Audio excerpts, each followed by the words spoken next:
I never liked driving Sunday nights. The roads are quieter, sure, but there's something off about the silence after the weekend ends. Still, I had bills coming due, and the slow Sunday pace meant fewer rides, but less stress. Or so I thought. It was around 9:45 p.m. when I got a ping. The pickup was at Garden Heights Cemetery. At first, I laughed, thinking it was a GPS glitch or maybe someone joking around. But the rider's name, Clara, and the clean 4.9 rating made me hesitate. I don't know why I didn't just cancel. Maybe part of me wanted a weird story to tell. Maybe I just needed the money. I pulled up to the front gates of the cemetery, and they were closed. Rusted iron bars with a no entry after 6 p.m. sign bolted to them. There was a side path for pedestrians, just a narrow walkway leading into the fog. It was one of those cool nights where you could see your breath, and the mist just kind of clung to the grass like it didn't want to leave. No one was there. I was about to hit no show when I spotted movement. A figure, slowly walking up the path. At first I thought she might have been limping, but no, it was something else. She was barefoot. She wore a red dress. Floor length, like something you'd see at a wedding or a ballroom, not in a cemetery.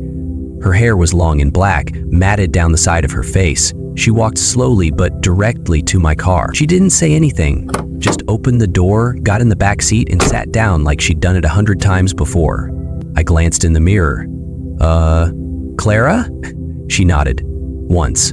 No smile, no greeting, just a quiet confirmation. The destination was already in the app, a street about 20 minutes away, in a residential area I wasn't familiar with. I tried to keep it light. "You doing okay out there? Cold night to be walking around without shoes." She didn't respond. Not even a glance. I drove. She sat in complete silence behind me. The weird thing is, the car started to feel cold. I mean, really cold. I looked down.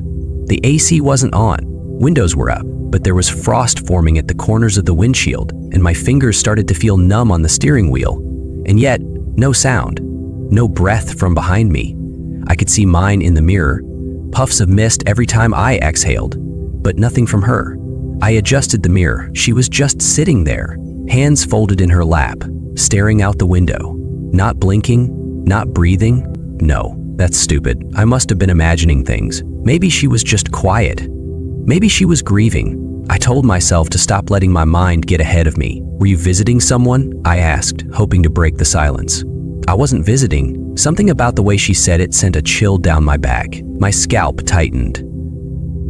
I didn't ask anything else. We reached the neighborhood. It was a cul-de-sac surrounded by tall trees. The house was at the end, 2 stories. All the lights were off, no porch light, no cars in the driveway.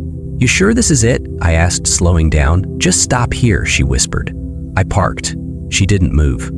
I looked in the mirror again. Her face was pale, like gray pale, and she was staring not at the house but directly at me. Her eyes were wide, too wide. "He's still inside," she said. "What?" I turned around.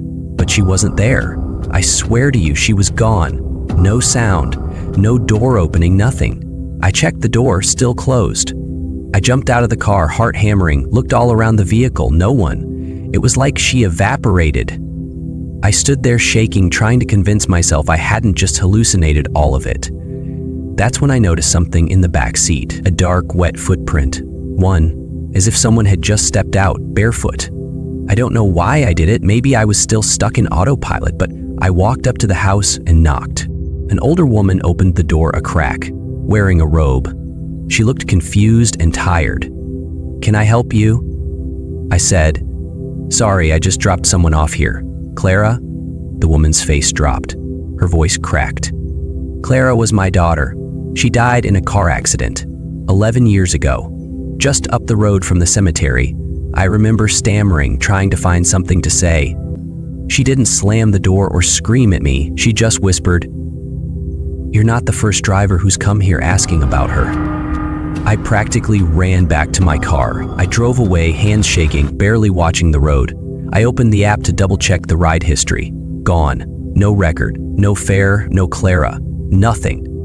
The next morning, I found one of her footprints still on the back seat.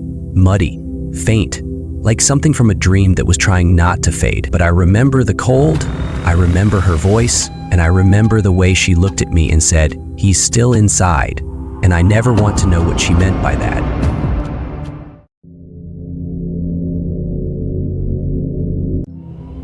I started driving for Uber mostly as a side hustle, just some extra cash to supplement my full-time job.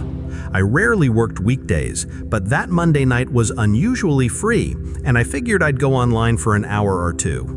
It was just after 11 p.m. when a ping came through. Pick up at a gas station on the west side of town. The rider's name was Noah. I pulled into the station. It was one of those old ones. Flickering lights, no music, the kind of place you don't want to stop at unless you really have to. A man stepped out from beside the building. He was average-looking, gray coat, black beanie, maybe mid-30s. He got into the back seat without saying a word. "You Noah?" I asked. He nodded. His voice was barely above a whisper. "Yeah." The destination was pre-entered. I glanced at it, a public park near the river, about 12 minutes away. I tapped Start Trip and drove off. The whole time, he didn't speak.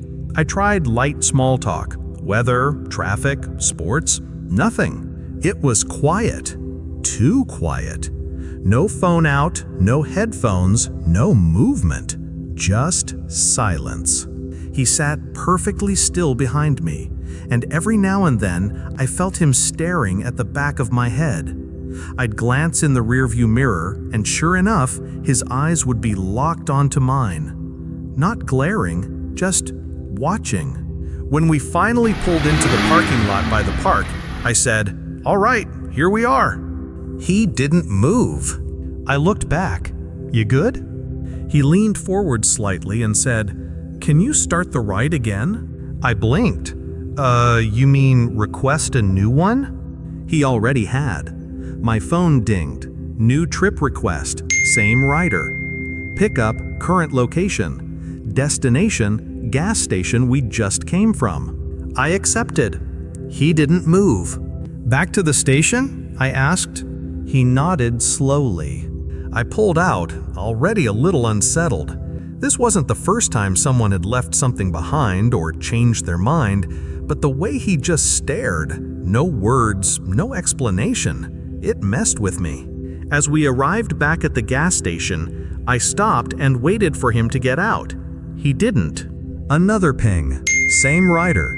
Back to the park. He whispered. Again. I looked at him through the mirror. "You doing okay?" He didn't answer.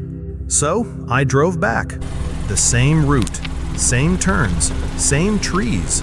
This happened 3 more times. Back and forth. Back and forth. Each time, his face became more vacant, more hollow. His posture slouched. He stopped blinking as much. I'd catch glimpses of him muttering something under his breath, but I couldn't make out the words. By the 5th ride, I couldn't take it anymore. I parked at the gas station and turned around in my seat. "Man, what's going on? You need help? Are you okay?" He looked at me. Really looked. Like he was finally present. His lips barely moved when he said, "I have to keep going. It's the only way." "What's the only way?" I asked. He reached into his coat pocket and pulled out a small photo. He held it up. It was a picture of a little girl, maybe 6 or 7, standing in front of the park where we'd just been. "My daughter," he said. "She died there 5 years ago." My chest tightened. "She was hit by a car while waiting for me," he whispered. "I was late picking her up. Just 5 minutes. 5 minutes." I didn't know what to say. "She always waited by the bench," he continued. "So now I go back, over and over, hoping this time I'll get there in time." I stared at him, frozen. The silence in the car was heavy. The hum of the engine felt distant. Then, as if nothing happened, he leaned back and said, "One more time?" I nodded slowly and drove back to the park for the last time that night. When we got there, he got out quietly, walked toward the bench, and sat. He didn't come back. I ended the ride and drove home in silence. I couldn't stop thinking about the photo, about the way his voice cracked when he said 5 minutes. The next day, I looked up the park in the local news archives. The accident was real. A little girl named Emily had been struck by a car at that exact spot. The father, his name was Noah, and he had died by suicide 2 months after she did. I don't know who or what I picked up that night, but I haven't driven past that park since.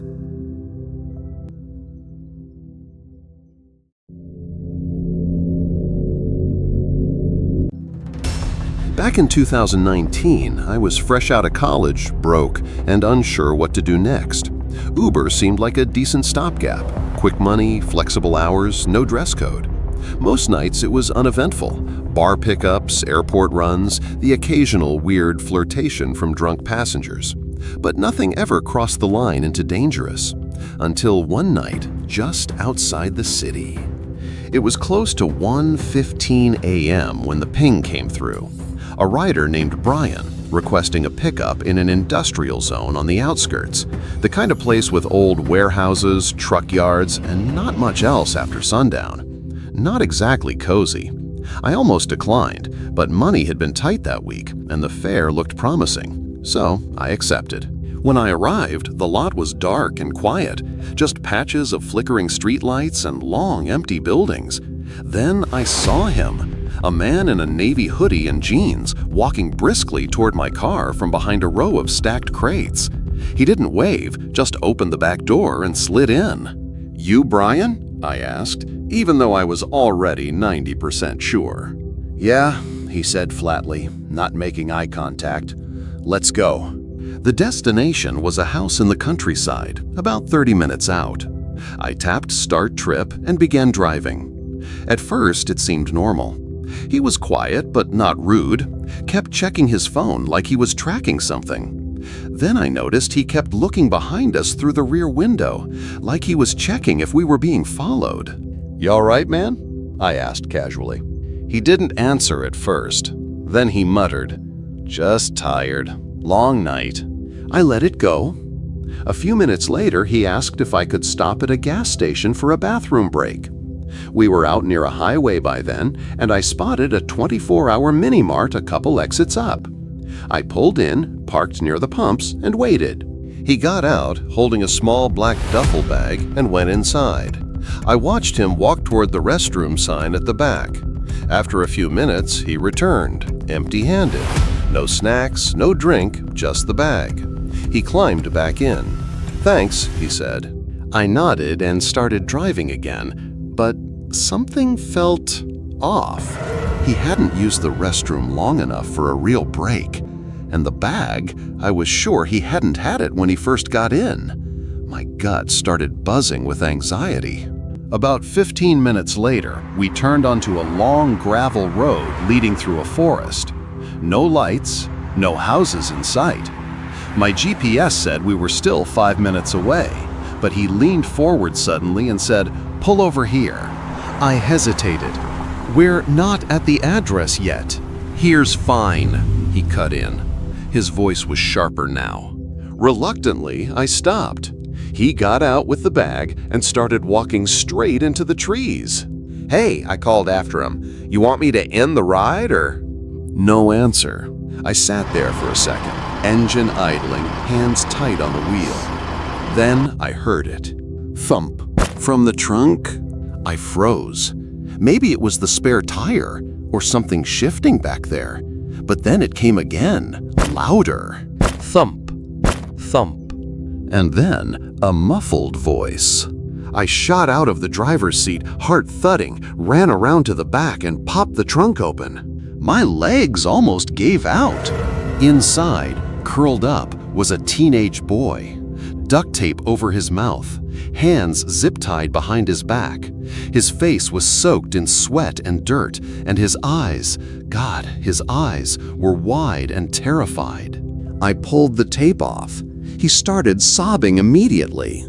He said if I made noise, he'd kill me," the boy stammered. "I thought he was going to take me somewhere and dump me. Thank you. Oh God, thank you." I didn't waste time. I called 911 and told them everything: where I was, what I found, what direction the man had gone. The dispatcher kept me on the line until police arrived about 10 minutes later. By then, the kid was shaking, and I had thrown him a blanket from the back seat. I was shaking too. I couldn't believe what I was seeing. Cops flooded the area, searched the woods, never found him. The man, Brian, or whatever his name really was, vanished into the dark. He left no ID, no trace on the Uber app. When I checked the ride history later, it had disappeared. No trip record, no payment. It was like it never happened. The boy's name was Matthew. He had been reported missing nearly 36 hours earlier. His parents showed up at the hospital that same night and hugged me so hard I thought my ribs would crack. Uber later deactivated my account while they investigated. I didn't care. I never drove again after that. What still eats at me is the realization that I helped him. I picked him up. I drove him out of town. I stopped at that gas station, gave him the exact moment he probably needed to slip away and move Matthew into the trunk. And he did it right under my nose. What if I hadn't heard that thump? What if I had just driven home unaware? Some nights I still think about that man, his dead stare, his silence, the way he said, "Here's fine." Like he'd done it before, like he knew how this was supposed to go.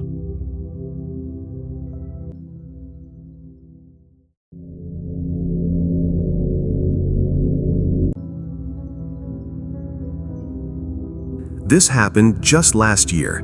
My fiancée and I were visiting Washington, D.C. She had just finished basic training, and I flew in early to spend a few days with her before her family arrived for the ceremony. We were both tired but excited to explore the city. It was one of the rare chances we had to be alone together. One afternoon, after walking through the National Mall, we ordered an Uber to take us back to the hotel. It was hot. We were both drained from the sun and sightseeing. She booked the ride on her phone, and within a few minutes, a gray minivan pulled up to the curb. We were standing in a strange spot, no official pickup zone, so it made sense that the driver stopped awkwardly by the sidewalk. My fiancé opened the back door and asked, "Uber for Sarah?" The man gave a small nod. No smile, no words. We got in. I should have double-checked. I should have asked for the license plate, but I didn't. I just followed her into the car like it was nothing. About 5 minutes into the ride, she tapped me on the arm and subtly showed me her phone. Her Uber app said the driver had just arrived at the pickup location. My blood ran cold. I looked up and realized we weren't going the right direction, not even close. I leaned forward and said, "Hey man, sorry, I think we gave you the wrong address. Can you just pull over?" He didn't respond. I tried again. "We can walk from here. Just let us out." Still nothing. No eye contact, no reaction. I could feel my fiancée starting to panic. Her hands were shaking. That's when I reached into my pocket and pulled out the small folding knife I always carry. I flipped the blade out and said firmly, "You need to pull over, now." He glanced at me in the rearview mirror, just once. His eyes were completely blank. Then, finally, he slowed the car and pulled over. We jumped out, slammed the door, and he sped off before we could even turn around. We stood on the sidewalk, breathless. My fiancée was shaking, tears in her eyes. I was trying to hold it together, but my hands wouldn't stop trembling. She pulled out her phone and called the real Uber driver, who had just arrived at the actual pickup location, the place we were supposed to be. When we told him what happened, he looked rattled. "You're lucky," he said. "People around here have gone missing from doing the exact same thing.